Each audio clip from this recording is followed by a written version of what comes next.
Good morning, everybody. Happy Monday. I'm going to give you guys a few minutes to join me.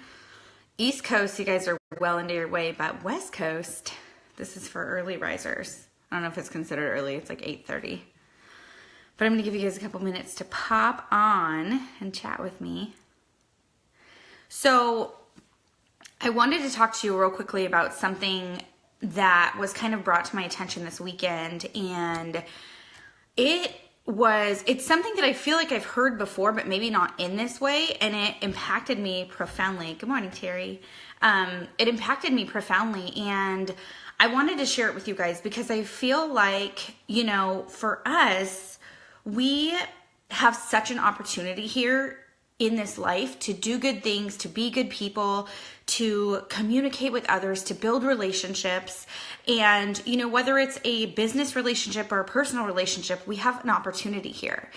And, I've heard this saying, which I'm sure you guys have too, but it talks about how, life is it's 10% what happens to you and 90% how you respond. 90% how you respond. And so it made me really think, like, how am I responding to situations? And I love all you guys, all your little hearts. Hearts make me so happy. If you don't know me, you'll know that I'm like a heart fanatic, like hearts and sparkles. I'm pretty much into it. Thanks, you like my hair? You know that secret. Okay, so I went to Charleston over the weekend and I was hanging out with an amazing group of women, and this topic got brought up and it really hit home for me, and it was called bless and release. Bless and release. And I'm like, what is bless and release? Like, what does that even mean? And we were talking about how things happen to us and situations happen and things don't always go your way, and you can either get really, really upset and really frustrated, or you can choose to bless and release it.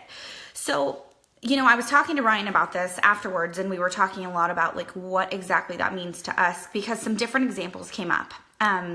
You could be having the best day ever, like everything's sunshine, like, rainbows, like it's the best day ever. And then you get a message from a really good friend, or you get a message from a client, and they say, you're frustrating me, or something's not going well. And, so I want you to do two things. First thing, you look at the situation and you think, okay, if I upset someone or I did something wrong or someone isn't feeling good, the first thing you want to do is you want to say, where is my DNA on it? Where do I have ownership in the situation? Because as a good person, the first thing we do is we own our mistakes, right? And then you take a deep breath after you've owned your part in it, and you have to say, okay, I'm going to bless and I'm going to release it. I'm going to bless and I'm going to let it go. Because if you don't do that, it can ruin your entire day. It could even ruin your entire week. And what happens if something happened during the day that wasn't amazing and you're holding on to it and you're like, oh my gosh, like I don't understand why she's upset with me. That's so crazy. What did I do? And we've been friends for so long and this is so weird. And you're just sitting there and you're stewing on it and you're thinking, gosh, why did that little thing upset her? I can't understand. We just went to coffee last week. And you're fixating on it, and you're fixating on it, and you're fixating on it. All that's doing is it's stealing your joy. It's robbing you of your joy. And maybe, later on that day when you get home and you walk into the door and your kids are there, you bring that tense, that negative energy into that door and into your family. And that's a big deal.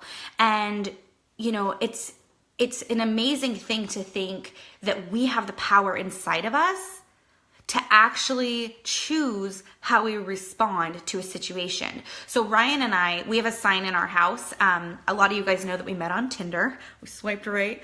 So we met on Tinder, and one of our very first conversations that we talked about is how life is about choices, and we've chosen happiness. That's the route we choose to go with our life. What makes us happy?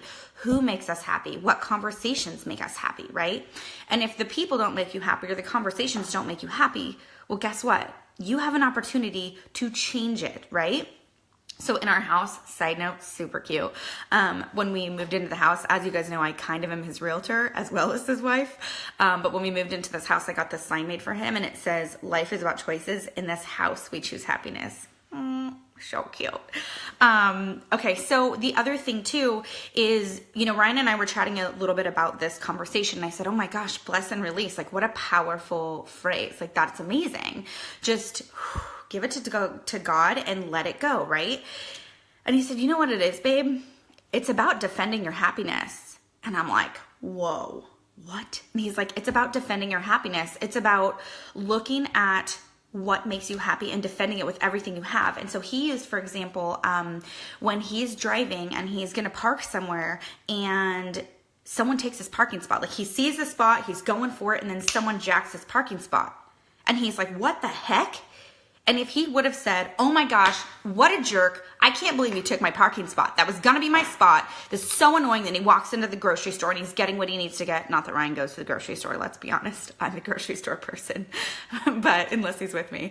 But so you're walking, he steals that spot, and then he walks in the grocery store and he's like, frazzled and frustrated, and he's got all this like frenetic energy around him. And then all of a sudden he forgets the milk he was supposed to buy because his mind isn't there. He's not being present. He's not being present. And you know what, you guys?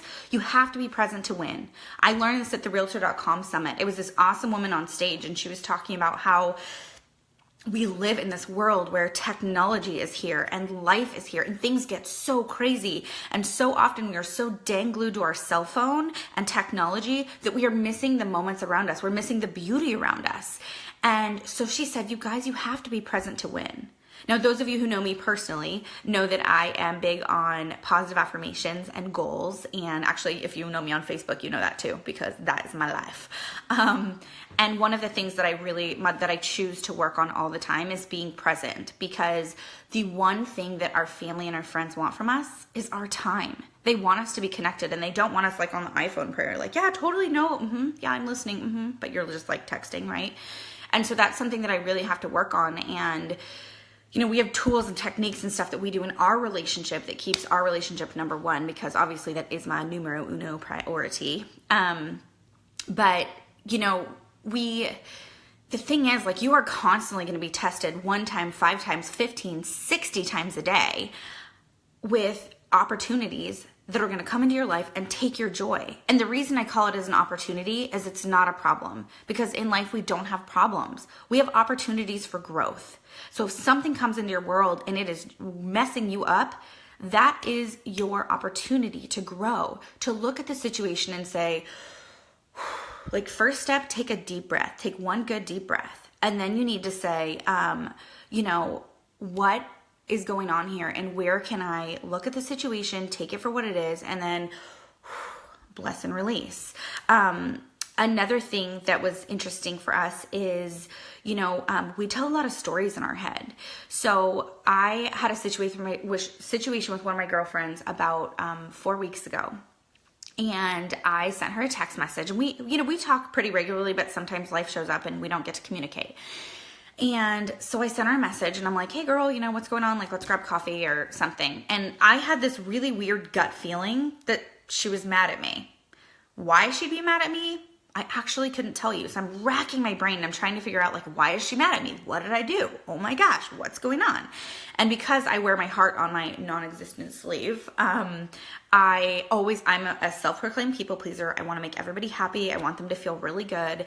And, so she didn't text me back, which it's normal, like life, right? She didn't text me back for like a couple hours. And all of a sudden I was like, oh, she didn't text me back. That's weird. She always texts me back. And then another hour goes by and I sent her another text like, hey, are you okay? Like, just checking in. And then a couple of hours more go by and I see her comment on someone's Facebook page. And I'm like, oh my God, well, she's on Facebook, but she's not texting me. How many of you do this? I know that. Don't even lie. Give me a heart if you've done this, or thumbs up, or whatever Facebook allows you to do right now. If somebody's not responding to you, instead of thinking what's going on in their life, you make it about you. You're like, oh my gosh, what is going on in my life? Why? When they're not responding to me, so clearly they're upset with me. And it gets to be like 9 o'clock at night. I literally had a stomach ache because I'm thinking, what did I do? She really matters to me. Like, how did I affect her life? This is a really big issue. I see you on Facebook. Like, what the heck? And then she sends me a message at like 9:30 and she's like, oh, hey girl, sorry, I didn't really have my phone on me. My kid got sick and it's been a crazy day, but yeah, let's get coffee soon. Are you kidding me? Are you kidding me? My entire morning, my entire afternoon, my entire day was ruined because I had stories in my head. That's what that is, you guys. It's stories in your head. You tell yourself this story. But why? Why are you telling yourself that story? Because it's not your story to tell. It's their situation. It is their life. So why are you making it about you? Everybody has things going on because guess what? Life shows up. And if you always make it about you, that's your problem. That's your issue. And so this weekend when I'm sitting here and I'm thinking about this bless and release topic at my Monat conference, it was like a leadership summit. You guys know that I do my side hustle is amazing hair products. And so I'm sitting there and I'm around this new group of women, and it was a little bit uncomfortable for me in the beginning because like I'm super used to like my environment and my people, and it was like a new group of people. And like, you guys know me, like I'm a total people person, but this was my first time in a long time. I was like a little intimidated. And then I heard bless and release. And then I heard people making positive, beautiful choices. And then I heard that it's about the relationship and not the sale. And then I heard people talking about connections and community. And I thought, oh, okay, well, these are my people. And so I want you to think about in your life, who are your people? Who are you choosing to surround yourself with? Because in life, we have all different choices. And in this world, we have a lot of ways we can respond to what happens to us. And so you, luckily, get the power to choose who you have around you. You have the power to choose the conversations you allow around you. If you have that one friend who is always dragging you down, consistently dragging you down, well, what choice are you making? Because guess what? In this world, you have all the choices. It's up to you. And, you know, I heard this weekend and it just was resonating with me, and clearly from these comments, it's resonating with a lot of you. So, I mean, if you want to share this with your friends, go for it. If you want to tell me what it's meant to you to hear some of this or what's going on in your world, definitely share it with them. Like, it was such a big deal for me when I heard this, and I thought, I really want to share this with my people out there. And you know, someone just said, Justin, he just said, what if you have a friend that's toxic? So I want you to think about, if you have a friend that's toxic, you get to do this really awesome opportunity. It's an opportunity. And it is called editing your peer group. I'm going to say it again. You're going to edit your peer group. So what happens is you have big goals and you have a life and you have a vision and you're going towards it. You're like, I'm going to do this. I'm going to achieve it. I have big things coming. And then you have this friend who's like, why are you dreaming that big? Why are you doing that? That's stupid. Why are you going into this new business? Like, what are you doing? This is crazy and I don't get it. And so you have to look at that person and you have to say, so there's two ways here you can do it. Because for a lot of you, you know that at one point before I wrote my book, I cut out dating and drinking for 90 days, literally 90 days. So it was no dating, no drinking, 90 days. So let's just like talk about that for a second, because that's kind of intense. This is obviously pre-Ryan. So I took out dating and drinking for 90 days. And I remember that I wanted all my friends to support me. So I went to one of my girlfriends and I sat down with her and I was like, hey girl, it's kind of crazy. I'm doing this like thing and I don't know how I feel about it, but I'm going to stop drinking for 90 days. And I know that, and she was like one of my bar buddies. Like we'd go to and get happy hour and we'd get wine, and like that was our thing. And I was like, I don't know how I feel about it, but I'm totally doing it. And like, what do you think? And she's like, that's dumb. Why are you doing that? Like you're going to be so boring. And I don't like it. Like, why are you doing that? And I was like, oh, well, that doesn't feel so good. And I was like, So what I do, I looked at the situation. I did not like the result. So I looked at that situation. I said, where's my DNA on it? Where can I take ownership? And it's how I presented it. Like, I wasn't even sure what I was doing. So how can I expect that person to like be on the same page as me? So my next friend who I told, I did this. I made her my ally. I said, so I'm going to use, for example, because I keep seeing my new little love muffin Hannah on here. So I'm going to say, for example, if I was talking to Hannah, I'd say, hey Hannah, so I'm actually really excited and a little bit nervous about this new thing that I'm going to be doing. I'm really excited because I feel like, I have some really big opportunities coming up in my world. And because I know how much you love me and you support me, I really want you to come along on this journey with me. And by that, I mean, I'm kind of doing something a little crazy. I'm actually gonna be taking out dating and drinking for the next 90 days. And I know that it's not our normal, but I also have some things that I feel like have been holding me back in my life, and I'm ready to go after life. I'm ready to grab it and I'm ready to achieve it. And so I said, you know what? Instead, I wanna know if you'll support me in this, because I know you love me, I know you trust me, and I trust you. And so at a weak moment, I wanna know, can I count on you? Can I count on you to support me if I have a weak moment and I maybe want to have a drink? And she was like, oh my God, yeah, like that's so crazy. So what made you want to do it?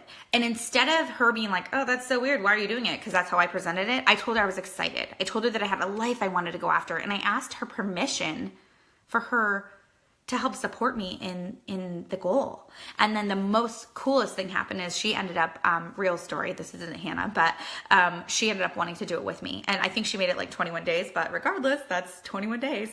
And just for you guys, just so you don't think I had like a drinking problem, I was like 32 pounds overweight of where I wanted to be. And I realized that the only time, like the thing that was consistently inconsistent was what I was eating.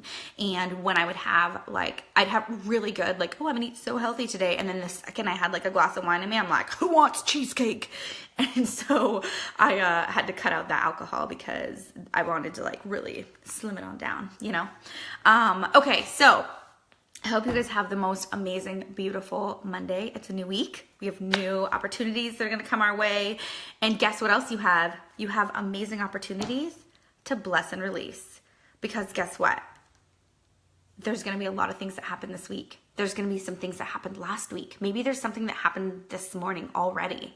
And you are literally sitting there thinking, oh my gosh, this is so ridiculous. What is going on? So what are you going to do? What are you going to do? You're going to bless it and you're going to release it. Peace out.